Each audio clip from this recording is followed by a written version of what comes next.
So hello my dear students, welcome करता हूं आपका सीजी फाउंडेशन में। और आज हम करने वाले हैं इक्लिड ज्योमेट्री। देखो ये जो लेक्चर है इक्लिड ज्योमेट्री, बच्चे इससे बड़ा डरते हैं। वैसे चैप्टर बड़ा ही छोटा सा है बट समझने को बहुत कुछ है इस चैप्टर में, अगर इसको ध्यान से समझे तो। एक्सियम, पोस्टुलेट, थोड़ा सा बच्चे डरते हैं बट डरना नहीं है भाई, डर के आगे जीत है। इंट्रोडक्शन की वीडियो डाल दी गई है, इंट्रोडक्शन चैनल पर डाल दी गई है। इंट्रोडक्शन में मतलब एक तरह से चैप्टर का निचोड़ डाल दिया, अभी क्या कुछ है। अब मैं आपको आज करवाने वाला हूं क्या, एक्सरसाइज 5.1 करेंगे, इसका सॉल्यूशन एक वीडियो में होगा।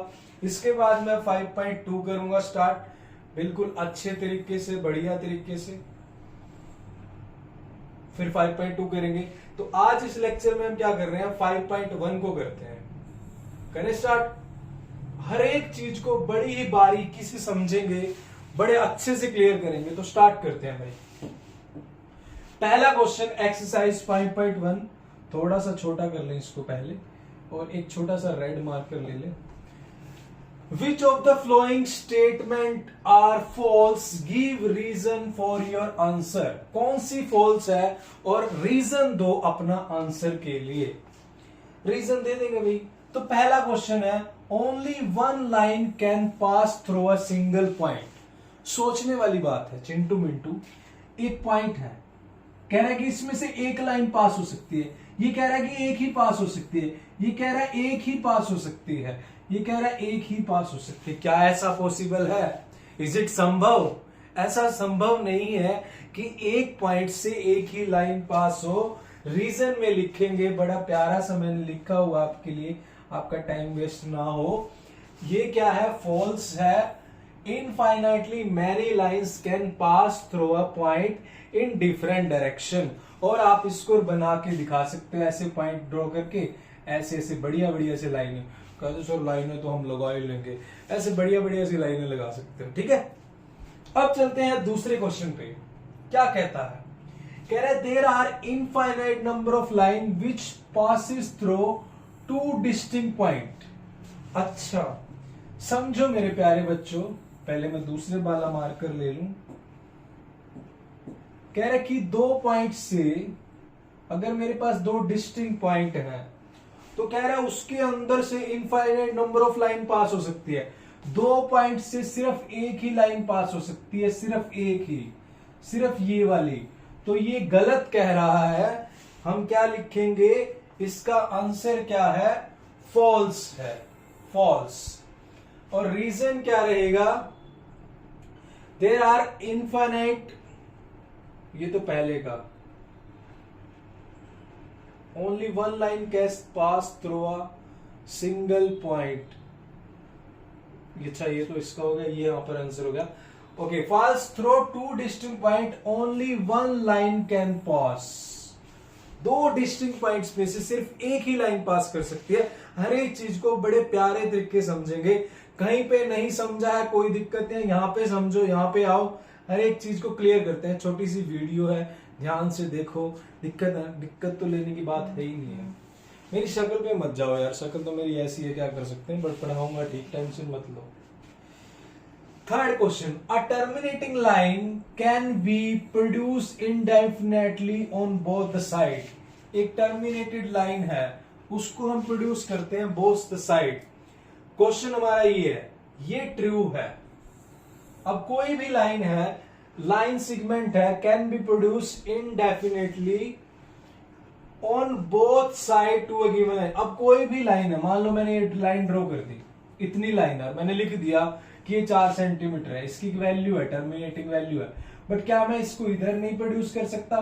क्या मैं इधर नहीं कर सकता? इसमें मेरा क्या जाता है? इसमें मेरा घाटा क्या है? क्या गाना है वो कमेंट बॉक्स में लिखना। इसमें मेरा घाटा, तुम्हारा कुछ नहीं जाता। तो क्या नहीं ऐसा हो सकता? तो ये रीजन है, ट्रू होगा इसका। Yes, terminating line can be produce indefinitely on both the side. उसके बाद चलते हैं next question. If two circle are equal then their radii are equal. मेरे बच्चे, क्या ये सच है? मुझे बताओ दुर्योधन, क्या ये सच है? शकुनी पूछ रहा है। तो मामा जी कह रहे हैं हाँ मेरे बच्चे, एक सर्कल लो टू सर्कल आर इक्वल, दोनों सर्कल इक्वल है भाई।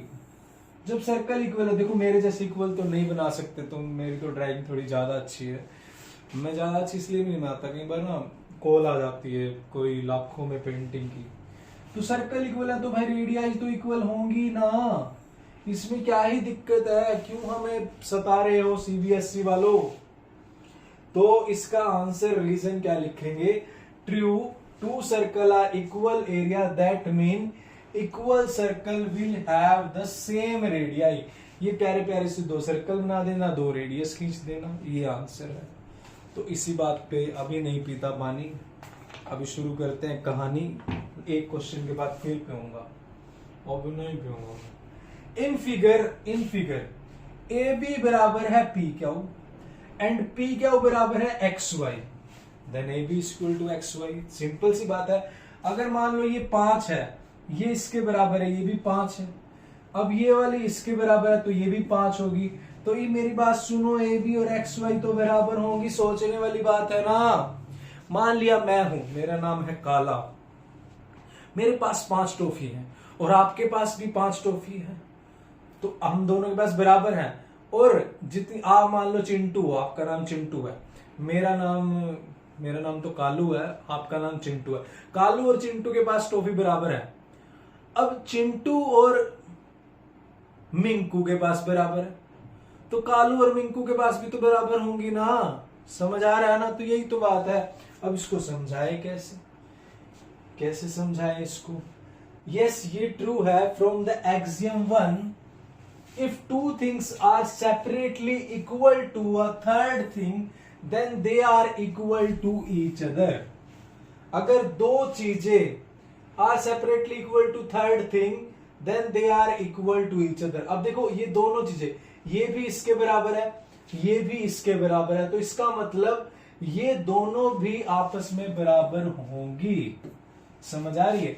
जैसे ये मेरा नाम है कालू, कालू के पास 5 टॉफी है, और ये आप हो गया, जैसे आप हो गए चिंटू, चिंटू के पास भी 5 टॉफी है।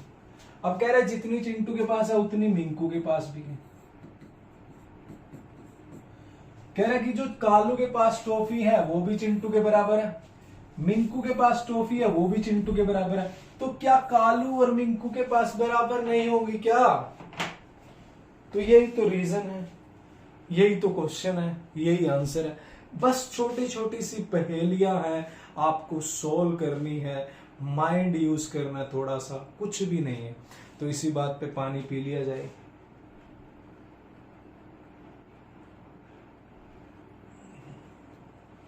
कहती थी मेरी नानी, पीते रहो पानी नहीं जाएगी जवानी। शायद वो सच बोल रही है, क्योंकि मैं हूं तो 25 का, लगता हूं 20 का।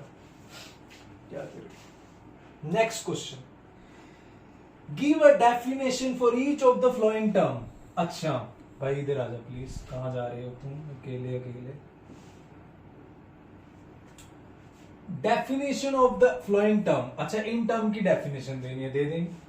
Are there other term that need to be define first. क्या और कोई टर्म भी है जो इनको डिफाइन करने से पहले डिफाइन करनी चाहिए? कि जैसे मान लो मुझे पैरेलल लाइन डिफाइन करना है, तो पैरेलल लाइन डिफाइन करने को पहले कुछ और डिफाइन करना चाहिए या नहीं? And how might you define them, और आप उसको कैसे डिफाइन करोगे? देखो हाँ जी, अब वैसे तो इन दोनों लाइनों का कोई मतलब नहीं बनता, आपको पैरेलल लाइन की डेफिनेशन पूछिए, लिख के खत्म करो। बट क्वेश्चन के अकॉर्डिंग मैं आपको बता देता हूं। देखो अगर वो बात कर रहा है पैरेलल लाइन की, तो पैरेलल लाइन में एक लाइन भी छुपा हुआ है, पॉइंट भी छुपे हुए हैं, क्योंकि पॉइंट से लाइन बनती है। ऐसे तो रे भी लिख सकते हैं, बट हाँ हम कह सकते हैं कि भाई अब सारी चीजें तो हम नहीं लिखेंगे, अब पैरेलल लाइन, लाइन के बारे में लिख देते हैं, पॉइंट के बारे में लिख देते हैं। तो यहां पर हम क्या लिखना चाहेंगे? Yes, other terms that are needed to be define. वो कौन कौन सी है? अगर मान लो मुझे पैरेलल लाइन के बारे में बताना है, तो पहले मैं पॉइंट के बारे में बता देता हूं। A point has no dimension, only position, it represented by capital letter. ये लिख लेना, थोड़ी सी एग्जामिनर खुश होगा, भाई यार पैरेलल लाइन के बारे में बता रहा है, फिर ये भी बता रहा है। वैसे तो अगर आपके पास डेफिनेशन आई तो सीधी आ जाएगी। फिर कह रहा है लाइन के बारे में, collection of a point in a straight path is a called line. It has no end point and no fixed length. अब लाइन का तो ना ही कोई एंड पॉइंट होता, ना ही कोई फिक्स लेंथ होती. ये लाइन है, इसको हम इधर भी कर सकते हैं, उधर भी लिख सकते हैं. अब यहां तक हो गया. अब मान लो मुझे रे को भी डिफाइन कर दिया, बट आपको पैरेलल लाइन में बताता हूं, आप पॉइंट और उसको डिफाइन कर देना. रे लिखना है तो लिख लो. उसके बाद देखते हैं. अब जैसे पैरेलल लाइन की बात करते हैं, तो पैरेलल लाइन से पहले मैंने आपको बोल दिया कि पैरेलल लाइन में दो चीजें डिवाइड कर देना, पॉइंट और लाइन. और डेफिनेशन ये बनेगी, two line that lie in a same plane. Same plane में होनी चाहिए. ऐसा ना हो कि एक इस प्लेन में और एक ये बाहर वाले उस प्लेन में, 3D में. ये 2D में चल रहा है. That never intersect are called parallel line. M and N, जैसे इस प्लेन में मान लो ये है, इस प्लेन में ये दोनों पैरेलल है. तो ये डेफिनेशन है. एक और मैंने आपके लिए लिखी है, थोड़ी सी आसान. क्या, कहां पर गई? If perpendicular distance between two line, दो लाइन के बीच में perpendicular distance is always equal, then the lines are parallel. दो लाइन के बीच में अगर परपेंडिकुलर डिस्टेंस इक्वल हो तो लाइंस क्या होंगी? पैरेलल. हर जगह परपेंडिकुलर डिस्टेंस अगर इक्वल हो जाए, कहीं पे भी छोटा हो गया तो वो पैरेलल लाइन नहीं है. मेरे प्यारे बच्चों, समझ आ रहा है? तो ये क्वेश्चन. आगे चलते हैं. उसके बाद आपसे पूछ रहा है परपेंडिकुलर लाइन पे. परपेंडिकुलर लाइन को ड्रॉ करने से पहले, इसकी डेफिनेशन लिखने से पहले क्या टर्म आप डिफाइन करना चाहोगे? लाइन को कर दो डिफाइन. लाइन की डेफिनेशन मैंने यहां पे लिखी हुई है, ज्यादा टेंशन नहीं लेनी. परपेंडिकुलर लाइन से पहले लाइन ही कर दो बस. और डेफिनेशन मैं दे देता हूं आपको, ये रही. लाइन को कर दो, पैरेलल लाइन को तो मत ही करो, लाइन कर दो बस, ज्यादा टेंशन नहीं लेनी है. और अगर आपको लिखना है ना, आप अगर ये क्वेश्चन सेकंड आता है तो others terms need to be defined, ये लिख के पहले ये जो चीजें है ना, इसने पूछा क्या दूसरी चीजें भी डिफाइन करनी चाहिए, तो ये पॉइंट, लाइन, रे, सर्कल, क्वाड्रिलेटरल, इनकी डेफिनेशन पहले ही लिख दो. और नहीं तो साथ साथ लिख दो, क्या ही दिक्कत है. जैसे मैंने क्या करा, पॉइंट की लिख दी, लाइन की लिख दी, फिर मैंने रे की लिख दी, फिर मैंने सर्कल की लिख दी, और आगे जाके जैसे स्क्वायर को डिफाइन करना है तो मैंने क्वाड्रिलेटरल की लिख दी. भाई प्लीज यहाँ पे आ जाओ.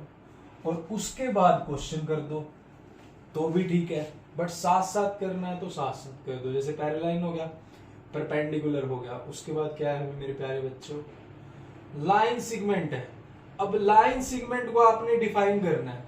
लाइन सिगमेंट से पहले आप रे को डिफाइन कर सकते हो. ये रे, क्योंकि लाइन सिगमेंट, अब लाइन सिगमेंट क्या होती है? लाइन सेगमेंट में अगर बात करें, उन दोनों की फिक्स लेंथ होती है. एक लाइन का एक टुकड़ा होता है. आप लाइन को भी डिफाइन कर सकते हो. लाइन सेगमेंट के लिए लाइन को डिफाइन कर दो, रे को डिफाइन कर दो. और लाइन सेगमेंट की डेफिनेशन है, यहां पर लाइन को, पॉइंट को, रे को भी कर सकते हो, बट सारी चीजें करने की नीड नहीं है. लाइन कर दो और रे कर दो, पॉइंट की नीड नहीं है. बट हाँ, मेरे ख्याल में अगर ये क्वेश्चन पूरा आ गया ना, तो पहले 4-5 चीजें पूरी लिख देना. लाइन के बारे में लिख देना, रे के बारे में लिख देना, पॉइंट के बारे में लिख देना, सर्कल के बारे में लिख देना क्योंकि रेडियस में आएगा, और क्वाड्रिलेटरल के बारे में. इन पांचों को पहले लिख दो. Yes, this term are need to be define. फिर क्वेश्चन कर दो. और अगर पर्टिकुलर सिंगल हेडिंग आती है, पैरेलल लाइन बताओ, लाइन सेगमेंट बताओ, फिर आप साथ साथ में उसके अकॉर्डिंग अपने माइंड से साथ साथ में जो भी डिफाइन करना वो कर दो. ये क्वेश्चन है. आगे चलते हैं. Radius of circle. Radius of circle में सर्कल छुपा हुआ है, और सर्कल की डेफिनेशन यहां से बता देता हूं. A circle is the set of all those point in a plane, इस प्लेन में, which are at equal distance from fix point. ये सर्कल है, ये फिक्स पॉइंट है, और ये सर्कल क्या है? Set of all points in a plane. ये पॉइंट्स, इन पॉइंट्स से मिलके सर्कल बना है, जो कि इस फिक्स्ड पॉइंट से इक्वल डिस्टेंस पे है. ये भी इक्वल डिस्टेंस पे, ये भी इक्वल डिस्टेंस पे, ये भी, ये भी, और इस इक्वल डिस्टेंस को ही रेडियस बोलते हैं। और आगे हम रेडियस को डिफाइन कर देते हैं। रेडियस डिफाइन कर दें भाई, ये देखो, तो रेडियस हमने डिफाइन कर दी यहां पर, the line segment with one and point at the centre and the other at any point on the circle, जिसका एक पॉइंट तो सेंटर पे हो, एंड पॉइंट, दूसरा कहीं पे भी हो सर्कल पे, या तो यहां हो, यहां हो, यहां हो, ये भी रेडियस होगी, यहां हो, ये भी रेडियस होगी, मैं यहां हूं, यहां चाहे हूं, यहां मैं यहां, तो ये सारी रेडियस होगी। मतलब समझाने का मतलब मेरा ये था, ये सारी रेडियस होगी। समझ में आ रहा है यूक्लिड के प्यारे प्यारे बच्चों? इसी बात पे लेट मी हैव अ पानी। फिर शुरू करते हैं कहानी।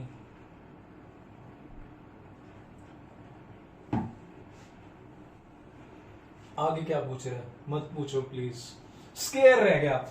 स्केयर एक क्वाड्रिलेटरल है, तो स्केयर से पहले मैं कर देता हूं क्वाड्रिलेटरल को डिफाइन। क्वाड्रिलेटरल को डिफाइन कर दिया, a close figure made by four line segment is called quadrilateral. और स्केयर की अगर आपको डेफिनेशन लिखनी है तो आप डेफिनेशन क्या लिखोगे स्केयर के? A quadrilateral having four equal side is called, या हम क्या लिख सकते हैं, स्केयर की डेफिनेशन क्या है? A quadrilateral having four equal side and all the angles are right angle, सारे एंगल जो होनी चाहिए वो 90 डिग्री की होनी चाहिए, तो वो हम कह सकते हैं कि स्केयर है। वो डेफिनेशन तो आप लिख ही सकते हो ना। तो इसी के साथ ये था आपका क्वेश्चन नंबर दूसरा। अब हम करते हैं तीसरा। तीसरे क्वेश्चन में क्या कह रहा है? पोस्टुलेट लगा दो तुम जितने मर्जी, हम उड़ा देंगे सारे। Consider two postulate given below. क्या कह रहा है?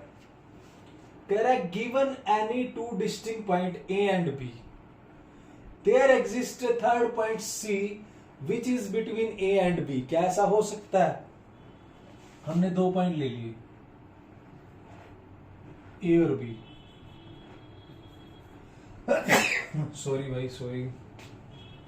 इसके बीच में हाँ सी पॉइंट हो सकता है, कहीं भी ले लो, यहां ले लो, यहां ले लो, यहां ले लो, मैं यहां हूं, चाहे कहीं पे भी ले लो, इसके बीच में हो सकता है सी पॉइंट। ये स्टेटमेंट ठीक है। अब दूसरी भी चलते हैं, उसके बाद नीचे क्वेश्चन पढ़ेंगे। पहले इसको समझ लो क्वेश्चन क्या है।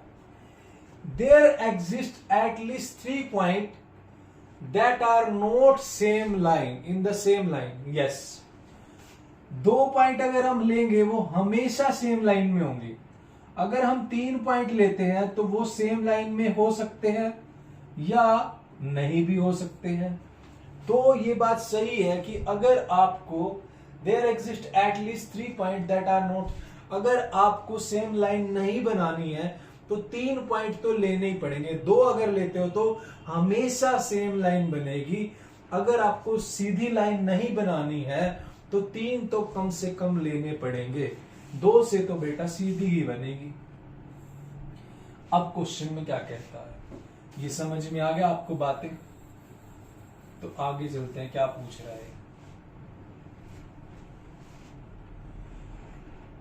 Do these postulate contain any undefined term? क्या इसमें कोई अनडिफाइंड टर्म है? पहला तो ये बात पूछ रहा है। दूसरा, are these postulate are consistent. Consistent मतलब क्या इसका कोई अर्थ है या ये व्यर्थ है? मतलब कहने का मतलब ये है, क्या इसका कोई अर्थ है या ये व्यर्थ ही है? Do they follow Euclid postulate? क्या ये इक्विलिड पोस्टुलेट को फॉलो करते हैं? जानने के लिए देखिए इन तीनों बातों को क्या होगा बस कुछ ही मिनटों में, नहीं सेकंड्स। तो पहला, yes there are many undefined terms. इसमें बहुत सारी अनडिफाइंड टर्म है। देखो बात किस किस की हो रही है, यहां पर बात कर रहा है लाइन के बारे में और पॉइंट के बारे में। कह रहा है कि एक लाइन है और वहां पे पॉइंट सी है। यहां पर लाइन के बारे में बात कर रहा है, बट इन्होंने लाइन को और पॉइंट को वो नहीं किया, डिफाइन नहीं किया अभी लाइन और पॉइंट क्या होते हैं। ऐसी बहुत सारी टर्म है, लाइन हो गया, पॉइंट हो गया, लाइन सेगमेंट को भी कर सकते हो भाई, ये अनडिफाइंड टर्म है, ये आप कर सकते थे यहाँ पे डिफाइन। सिंपल सी क्रैमिंग नहीं करनी है, प्रैक्टिकल सॉल्यूशन। इस चैप्टर में कंफ्यूजन रहती है बहुत सारे बच्चों की, बट यहां पर बिल्कुल क्लियर कट सॉल्यूशन मिलेगा आपको, clear crystal. Yes, they are consistent. इनका अर्थ है, जो आप देख रहे हो ना चिंकी मिंकी, कह रहे बेटे चिंकी अर्थ है, because they deal with to different situation. ये दो डिफरेंट सिचुएशन को डील कर रहे हैं। पहले में 2 पॉइंट से एक लाइन बनी, दूसरे में कह रहा है कि अगर एक सीधी लाइन खींचनी है, अगर सीधी लाइन हम ना खींचे तो 3 पॉइंट होने चाहिए, तब जाके होगा कि सीधी लाइन नहीं खींचेगी, 2 से तो खींच जाएगी। अब तीसरा question, do they follow Euclid postulate?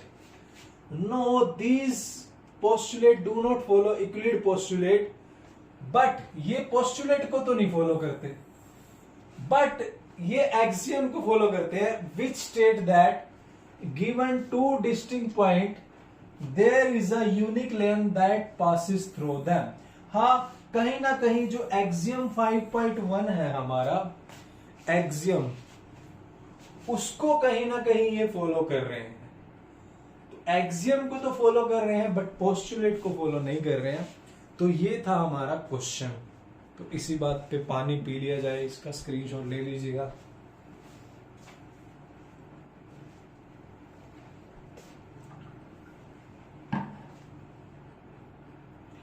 आगे चलते हैं, क्वेश्चन नंबर 4 पे चलते हैं। कह रहा इफ अ पॉइंट सी, पहले थोड़ा सा छोटा कर ले, मोटा नहीं छोटा, है ना। कह दो सर आप काले भी हो, मोटे भी हो, आप ये हो, क्वेश्चन समझ लो भाई, कुछ नहीं रखा है इन बातों में। If a point C lies between 2 points A and B, A और बी के बीच में यहां कहीं ना कहीं सी लाई कर रहा है, such that A C is equal to B C, A C और बी सी बराबर है, then prove that A C is equal to half of A B.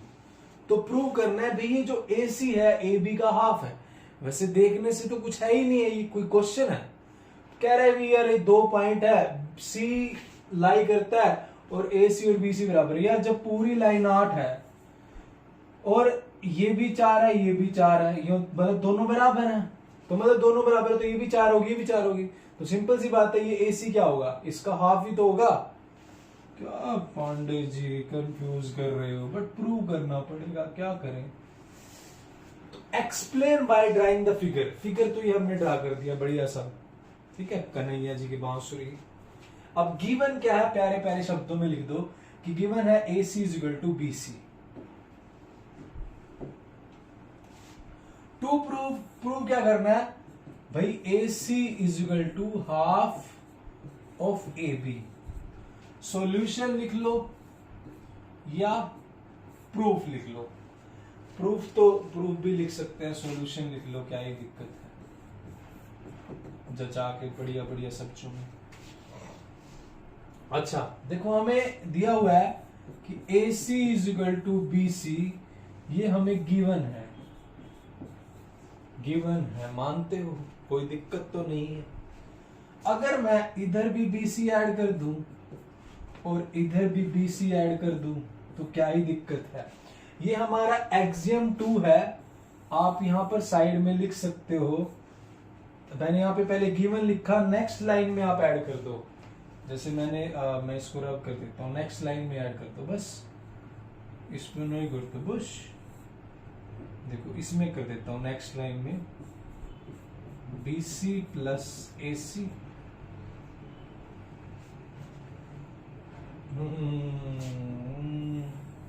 दोनों तरफ मैं क्या ऐड कर रहा हूं, मैं AC ऐड करूंगा दोनों तरफ। AC वैसे गर्मी भी हो रही है तो मैं AC करूंगा ना, तुम भी समझते नहीं हो यार। अब ये देखो, दोनों तरफ मैंने ऐड कर दिया। अब यहाँ पे हमारा एक्सियम 2 है, कि equal, if equal is added to the same side, both side, if equal is added to the both side, then resulting is always equal, मतलब जो रिजल्ट आएगा वो भी इक्वल होगा।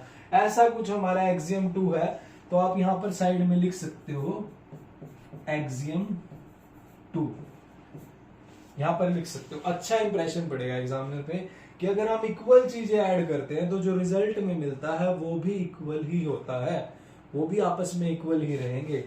अब सिंपल सी बात है, जैसे मान लो x इक्वल टू वाई है, तो अगर मैं इसमें इधर भी 5 ऐड कर दूं और इधर भी 5 ऐड कर दूं तो भी तो इक्वल ही रहेंगे, ठीक है ना। तो यहां से बन जाएगा 2ac, AC plus BC, AC plus BC बन जाएगा AB, तो ये 2 नीचे चला जाएगा, तो AC हो जाएगा हाफ ऑफ AB। तो जब प्रूव हो जाता है ना, उसको बढ़िया तरीके से लिख दो भाई कि हैंस प्रूव्ड, हैंस प्रूव्ड, इसको बढ़िया तरीके से लिख दो। इसका स्क्रीनशॉट ले लो, फिर आगे चलते हैं।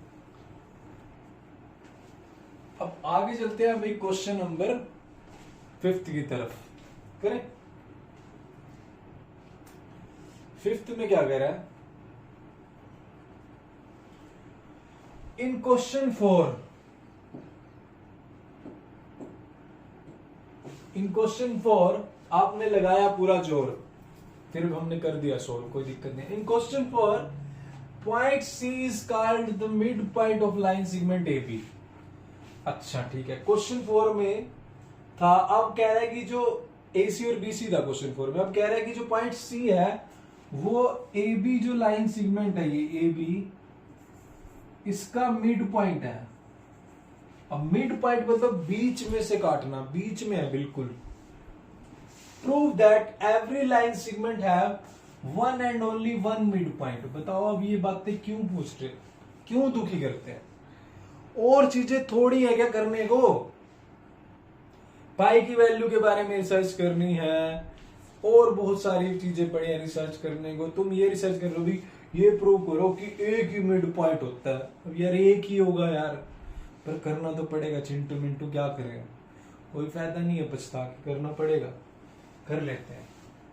अब क्या कह रहा है कि line segment A B with mid point C, given में क्या है भी, एक लाइन सेगमेंट दे रखी है जिसका मिड पॉइंट सी है। हम मान लेते हैं let there be two such a mid point C and D. हम मान लेते हैं कि भाई ऐसे दो होंगे, एक तो सी है, हम मान लेते हैं भाई एक और होगा, एक और होगा, एक और होगा, हमने मान लिया, ठीक है। अब देखो, अगर ये दोनों मिड पॉइंट है, सो देयरफॉर AC क्या होगा, हाफ ऑफ ए बी। जब C मिड पॉइंट है तो AC क्या होगा, half of A B. C mid point, इसको फर्स्ट में। अब दूसरा, अगर D मिड पॉइंट है तो AD होगा हाफ ऑफ ए बी। यहां पर साइड में लिख दो जब D मिड पॉइंट हो। अब डियर स्टूडेंट्स देखो मेरी बात, ये भी इसके इक्वल है, ये भी इसको इक्वल है। मतलब मैं कालू हूं और आप चिंटू हो, कालू भी 5 के इक्वल है और चिंटू भी 5 के इक्वल है, तो कालू और चिंटू आपस में इक्वल हुए ना। तो ये कालू ये भी 5 के इक्वल है, चिंटू भी 5 के इक्वल है, तो ये आपस में इक्वल हुए। तो फ्रॉम फर्स्ट एंड सेकेंड क्या AC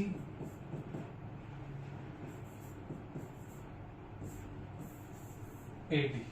जब अब इस पे एक्सियम लिख सकते हैं, things which are equal to the same thing are equal to each other. जैसे थिंग्स, हम दोनों थिंग्स है, जैसे मैं कालू हूं और आप चिंटू हो, हम दोनों इक्वल हैं। किसके? सेम थिंग के। 5 रुपए के बराबर है, हमारी वैल्यू 5 रुपए ही है, तुम्हारी तो ज्यादा, चलो 5 रुपए फिलहाल मान लो यार, क्या कर सकते हैं, जैसी शकल है। दोनों की वैल्यू 5 रुपए, हम दोनों की वैल्यू 5 रुपए के बराबर है, तो हम दोनों भी तो आपस में बराबर हुए। कालू और चिंटू इज इक्वल टू 5, तो कालू और चिंटू भी तो बराबर हो। तो things which are equal to the same thing are equal to each other. तो ये था हमारा क्वेश्चन नंबर 5, इसका स्क्रीनशॉट ले लीजिएगा, फिर आगे चलते हैं। तो नेक्स्ट क्वेश्चन में चलते हैं भाई।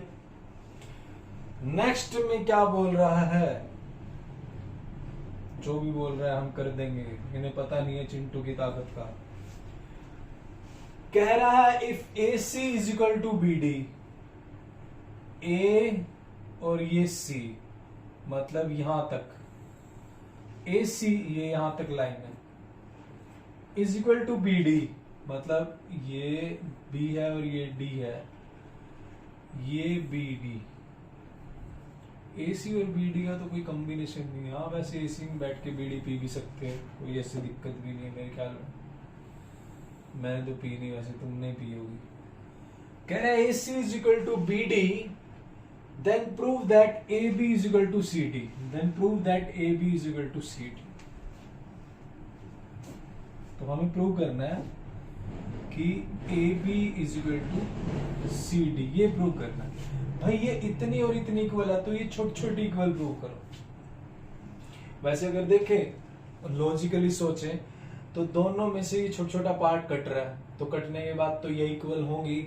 सेम काट दिया, मान लो हम दोनों की हाइट 5 फुट है, वैसे मैं 6 फुट का हूं, चलो 5 की मान लो, दोनों की, मैं कालू आप चिंटू, दोनों की हाइट 5 फुट है। हम दोनों में से एक एक फुट उड़ा दो, कहते सर गर्दन उड़ाओगे क्या, चलो मान लो एक एक फुट उड़ा दो, तो 4-4 रहेंगे तो इक्वल होंगे ही ना। तो ऐसा ही है, चलो जो भी है उसको अच्छी तरीके से साफ साफ लिख लो, बढ़िया तरीके से। जो गिवन है उसको तो लिखो प्यार से। गिवन है, गिवन क्या है कि AC is equal to BD, और टू प्रूव क्या करना है, टू प्रूव करना है AB is equal to CD। ठीक है, अब वक्त का पता नहीं, देखो AC में BD चल रही थी, कब BD हट गई और AB is equal to CD हो गया। अब सॉल्यूशन करते हैं। देखो AC is equal to BD है। अब डियर स्टूडेंट्स, मैं AC को क्या लिख सकता हूं, AC को मैं AB प्लस BC लिख सकता हूं, ये BC। AC को मैं AB प्लस BC लिख सकता हूं, AC को मैंने AB प्लस BC लिख दिया। और BD को मैं BC प्लस CD लिख सकता हूं। कोई डाउट? ये गिवन है, हमें इसके पीछे गिवन लिख दो। अब डियर स्टूडेंट्स देखो आपके सामने है BC और BC कट गया, क्योंकि ये इधर जाके माइनस हो जाएगा। ये भी 5 है और ये भी 5 है, तो उधर जाके माइनस हो जाएगा, 5 में से 5 गई 0। तो बचा क्या, AB इज इक्वल टू ये CD बचा। तो ये हैंस प्रूव्ड हो गया। जब प्रूव्ड हो जाए ना तो पूरा कॉन्फिडेंस में इसको क्लोज कर दो रेक्टेंगल में और लिख दो हैंस प्रूव्ड। समझ आ रही है चिंटू मिंटू चिंकी मिंकी? तो ये था हमारा क्वेश्चन नंबर 6 हुआ, 6वां क्वेश्चन था। ठीक है, और इसी के साथ इसका स्क्रीनशॉट ले लीजिएगा, फिर आगे चलते हैं नेक्स्ट पर। नेक्स्ट है 7वां क्वेश्चन। थोड़ा सा स्क्रीन को छोटा किया जाए, रेड मार्क कर लिया जाए। Why is axiom 5 is the least of Euclid axiom? Consider a universal truth. Universal truth कौन से होते हैं? Note that the question is not about the 5th postulate. Universal truth कौन से होते हैं? Universal truth ऐसे जैसे कि मैं स्मार्ट हूं, ये यूनिवर्सल ट्रूथ है। ये यूनिवर्सल ट्रूथ नहीं है क्योंकि मैं स्मार्ट नहीं हूं, झूठ है।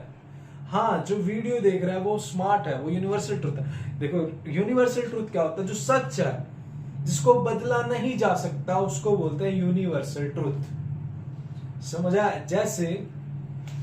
जैसे हम क्या कह सकते हैं, अब example, the whole is greater than part. जो हमारा एक्सियम 5 है वो कह रहा है the whole is greater than part. अब क्या इसको हम बदल सकते हैं? जो पूरा है वो छोटे से तो इक्वल ही होगा ना। अब एक बड़ा डंडा है, उसको काट दो, जो छोटा डंडा बचेगा, तो बड़ा जो डंडा था वो छोटे से तो बड़ा ही होगा ना।